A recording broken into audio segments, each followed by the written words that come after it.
निद छाड़िनी पुणी डराइलाणी पाणीपाग।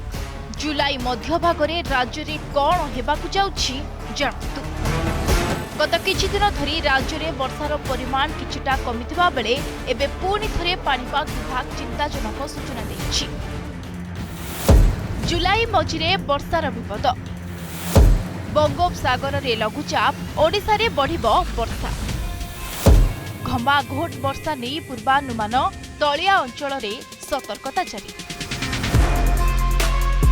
बंगोपसागर रे सृष्टि हेबाकु जाउथबा एक नुआ लघुचाप संभावना को नहीं ओडिशा रे पुणी थरे प्रबल वर्षार अलर्ट जारी होइछि।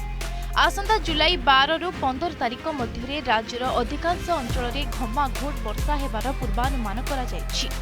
मिलिथिबा सूचना अनुसार बंगोपसागर रे सृष्टि हेबाकु थिबा एही पाणीपाग परिवर्तन राज्यर उपकूलवर्ती एवं आभ्यंतरीण जिला गुड़िकरे वर्षार परिमाण बढ़ाइब।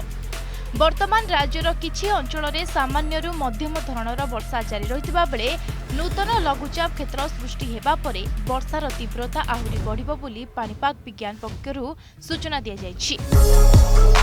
ए संभाव्य वर्षा को नहीं प्रशासन पक्षरु सतर्कता अवलंबन करा जायछि। विशेषकर तलिया अंचल रे रहुतबा लोकंकु सतर्क रहिबाकु परामर्श दिया जायछि। प्रबल वर्षा जोगु किछि सहरांचल रे जलबंदी समस्या देखा देई पारे बोली आशंका मध्य करा जायछि। कृषि कार्य रे नियोजित चाषी माननकु मध्य एही समय मध्य रे सतर्क रहिबाकु कुहा जायछि। राज्य रे एबे मौसुमी सक्रिय थिबारु एभली पाणीपाग परिवर्तन स्वाभाविक बोली विशेषज्ञ माने कहिसंती। तेबे लघुचापर गतिपथ केउ आड़कु रहिबो ताहा उपरे पाणीपाग विभाग निरंतर नजर रखिछि। आगामी दिन में एही वर्षा ओडिशार केउ जिला गुड़िकरे अधिक प्रभाव पकाइबो से संपर्क में आहरी